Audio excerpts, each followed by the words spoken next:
Modern Love, the podcast, is supported by... Produced by the iLab at WBUR, Boston.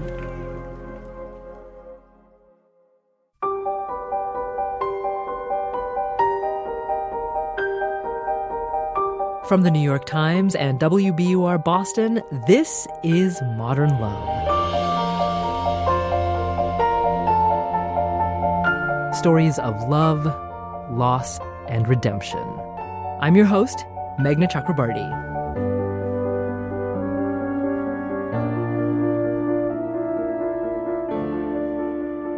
It can be really challenging to get the timing of your love life right. How do you find the right person at the right time? Well, for Elizabeth Koster, there was something else adding to that pressure: her mother's cancer. Elizabeth writes about that in her essay, Agreeing to Accept and Move On.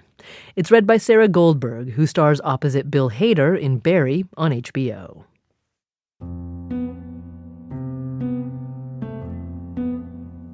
After my mother was told she had incurable cancer, she became obsessed with finding me a husband. One afternoon from her office, between negotiations for a client's book contract, she called 3 times to tell me about a man my father had met who worked in a Soho lamp store. My mother, a powerful publisher and literary agent who had championed Stephen King, now wanted to set me up with someone who sold lamps. "He's leaving for France soon," she said. "Call him." Although irritated, I went home to put on my tight jeans and spaghetti-strap shirt and walked over to the store, where a handsome man talked about his coming trip to France without asking me a single question. During my mother's next frantic phone call, she said to look at 2 Celebrity Brothers web pages and choose the one I liked so she could forward my photo. I cringed, but thought, hey, you never know. "You're not smiling here," my mother said about one photo. "Your forehead is oily in this one. These don't highlight what you really look like." In response to the 5th, she finally wrote, "Yes, this is the best. No one sees themselves properly. I've noticed this time and again, especially with myself, but with others very consistently." When my photo got no response, she shrugged and said, "I tried." Doctors said she had up to 10 years. She was 66. I was 28. Thinking I would be alone to face her illness, I searched for men in stores and coffee shops, bars and parties, on subway platforms and at bus stops, and on OkCupid, FastCupid, and Match.com. On top of my full-time teaching job, I took a part-time position at Eastern Mountain Sports so I could find an outdoorsy man. "Now you're thinking," my mother said. I didn't meet anyone and quit after 3 weeks. "It only takes one," she said, and recounted how she had met my father. At 37, then vice president of a publishing company, she had gone on a bus tour of Tiffany glass in the hope of finding someone. When she boarded the bus, she smiled at an attractive man before sitting in front of him.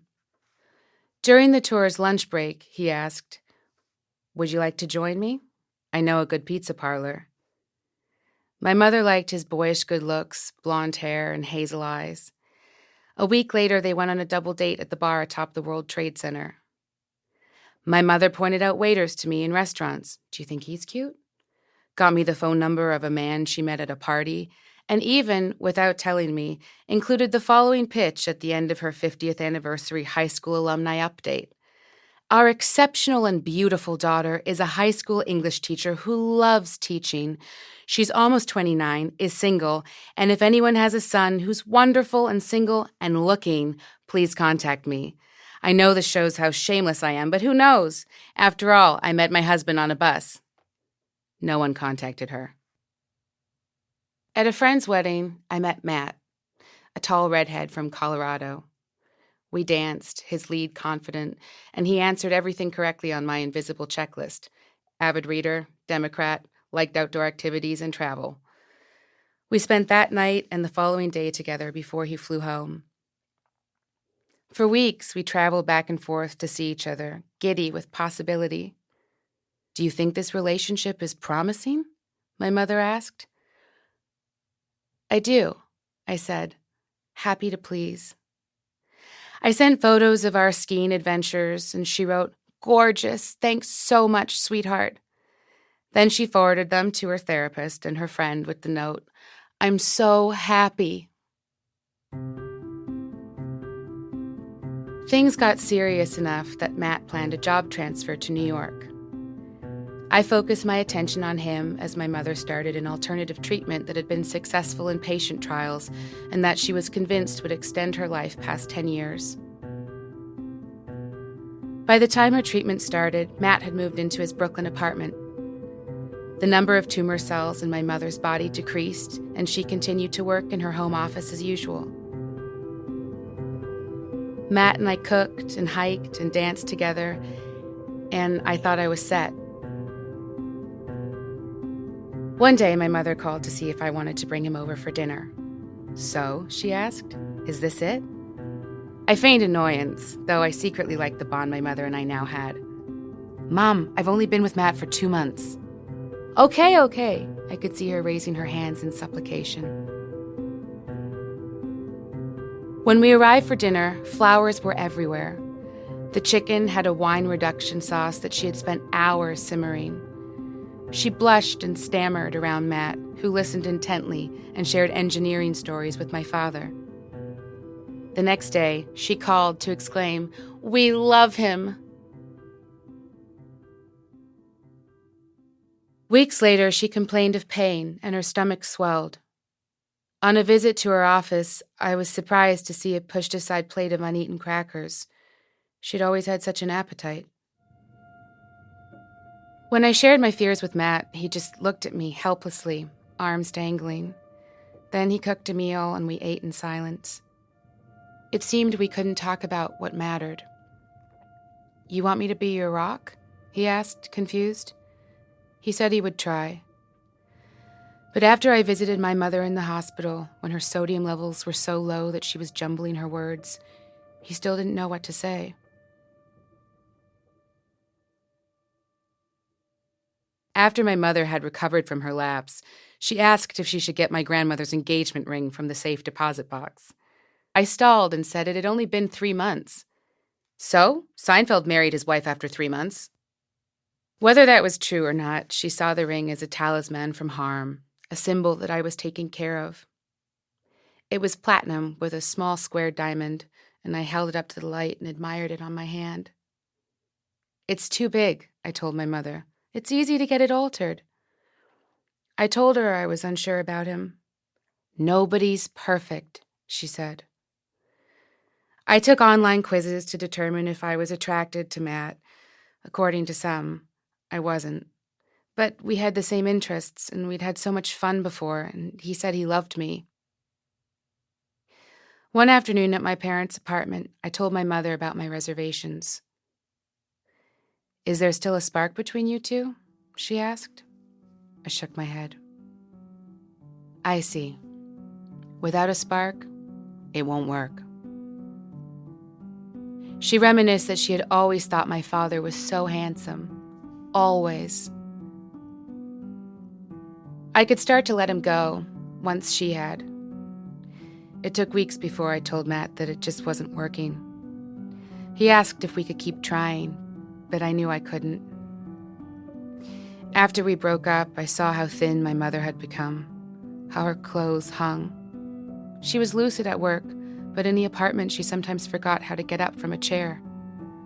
My father and I took turns helping her, hooking her armpits as she pushed down with her hands and rocked forward.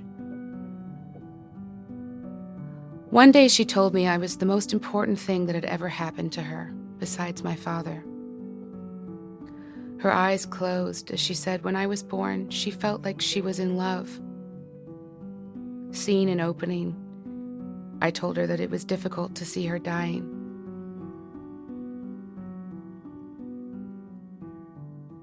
"I'm not dying. I'm fighting," she said as her eyes snapped open. "I've always been fighting." Missing the connection we had shared over my relationship with Matt, I went to lunch with him now and then, hoping something would change between us. "I saw him today," I would tell her. "And?" Still nothing. From her bed one evening, as the light caught the curve of her collarbone, my mother told me, "You know, maybe you don't want to get married. Maybe you want to be single for the rest of your life. That's okay." Stunned by her words, I didn't recognize this woman before me. "And maybe," she continued, "you don't want children. They can be a real pain." I stifled a laugh. "I definitely want children," I said. Then I looked at her curiously, wondering where all this was coming from. This from the woman who had tried so hard to marry me off. She would be dead in a month. She would never see me married or meet my kids, and she knew that then. It was her way of letting go.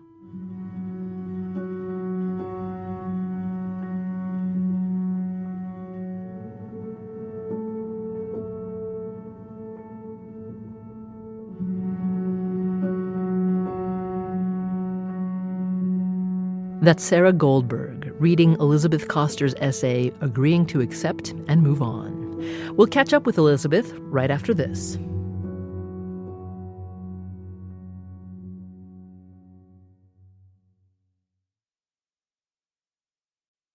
Elizabeth Koster was 31 when her mother died, and she says after losing her mother, she became obsessed with writing about their relationship and how her mother's illness shaped her own life. My mom had breast cancer starting from when I was a baby. I think I was 6 months old, and she kept having recurrences. She had stage 4 cancer when I was 4 years old, and she fought it, but she was told that it would come back. And so she knew she was a ticking time bomb. Cancer was everywhere, and I thought I could lose her any day. So there was a lot of pressure to meet someone from a very young age. I think I was 5 when my mom showed me a Barbie doll with an engagement ring. And she said, she has a ring, so she's getting married. And she said this with such awe that I felt like, oh, I have to find somebody too. And that pressure to find someone didn't go away when her mother died. I wanted security, I wanted family, I wanted the comfort that I thought would be guaranteed from a relationship. So I made dating a full-time job for years. I went on 3-4 dates a week. Sometimes I'd have 2 dates in one night. And I once had 4 dates in one day. And I wasn't really as discerning as I am now. I didn't really trust myself. And so I just spent so much time meeting these people who mainly ended up not being right for me. And there was even more pressure because Elizabeth wants kids, and her desire to have children was tied to her own fear of getting cancer. One thing that I heard in my 20s was that not having a child before the age of 35 can increase the chances of getting breast cancer. So it became a life or death situation for me to find someone and have a child before the age of 35, or else I could die. But as it turns out, I ended up getting breast cancer when I was 33, 2 years before my deadline. It was a very early stage. I was treated. I was told it wasn't genetic, and I'm fine now, but it was really scary at the time. Elizabeth says that after her treatment, some of the pressure around dating eased. She started focusing more on the things she loved, writing, being outside, her friends, and her thinking about children has changed too. And in the past couple of years, people have been saying, just have one on your own. And I really didn't want that because I've just had this fantasy since I was a kid, probably, that I would meet somebody, fall in love, and create a child out of that love. And that hasn't happened. And I just got so tired of pounding the pavement and not finding anyone. So I very recently, probably within the past year, came around to the idea of having a kid on my own. Elizabeth does miss her mother, who she says was her cheerleader. I remember soon after she died, I was on a vacation with some friends, and I kept having the impulse to call her and tell her what we had seen and done that day.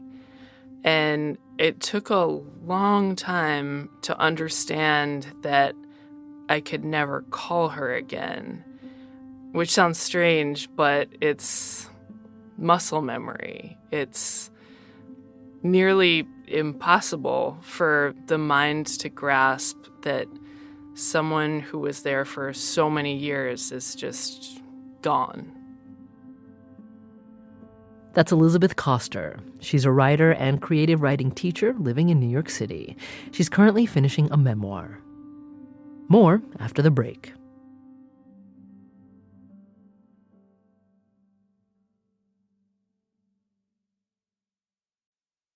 Here's Daniel Jones, editor of the Modern Love column for the New York Times.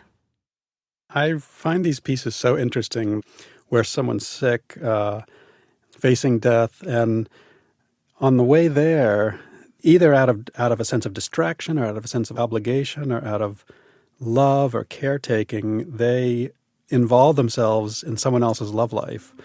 And on the one hand, that's so touching and it's such a loving act, and it's a time of camaraderie between the two of them when things could otherwise just be sort of sad and in a state of decline. It's something they can rally around. But on the other hand, that need of the mothers, I thought it was so interesting how much pressure that puts on a relationship, and how the daughter, she's like, I wanted it to work. I wanted to love him because here's my mother sort of clinging to this hope and having that hope be a sort of reviving force in her life. And if I can't give her that hope, then I'm contributing to her decline in a way. It seems like that's what Elizabeth was taking on. And here's Sarah Goldberg on why she liked this piece. She writes with such precision and economy about these big topics like death and time and love. And it was so moving. I felt this sort of idea of the expectations that we put on the people we love and the expectations that we then put on ourselves for the people we love. And that ultimately we have to let go of all of these expectations in order to truly connect and show our real love. So I just thought it was kind of a succinct, beautiful story about that, and beautifully, beautifully written. Thanks again to Sarah Goldberg. You can see her starring as Sally Reed in HBO's Barry. Next week, Lake Bell. No one goes into a move expecting to fall for her mover. I was no exception. This was back in October 2001, when people advertised their services by taping flyers to lampposts among signs for the 9/11 missing. That's where I found Derek's number, which I called in secret while my boyfriend was getting sloshed at whatever Brooklyn dive sold the cheapest drinks. We were being evicted from our apartment, a third-floor walk-up over a check-cashing store. My boyfriend, normally a sad drunk, had trashed the place. Our landlord was wise to sever ties with him. I was too insecure to do the same. I decided to move in with a girlfriend. I told Derek all this during our first phone call. To his enduring credit, the mover didn't find this strange. Modern Love is a production of the New York Times and WBUR, Boston's NPR station. It's produced, directed, and edited by Caitlin O'Keefe. Original scoring and sound design by Matt Reed. Iris Adler is our executive producer. Daniel Jones is the editor of Modern Love for the New York Times and advisor to the show. Special thanks to Samantha Hennig, Anya Stremian, and Mia Lee at the New York Times. The idea for the Modern Love podcast was conceived by Lisa Tobin. I'm Meghna Chakrabarti. See you next week.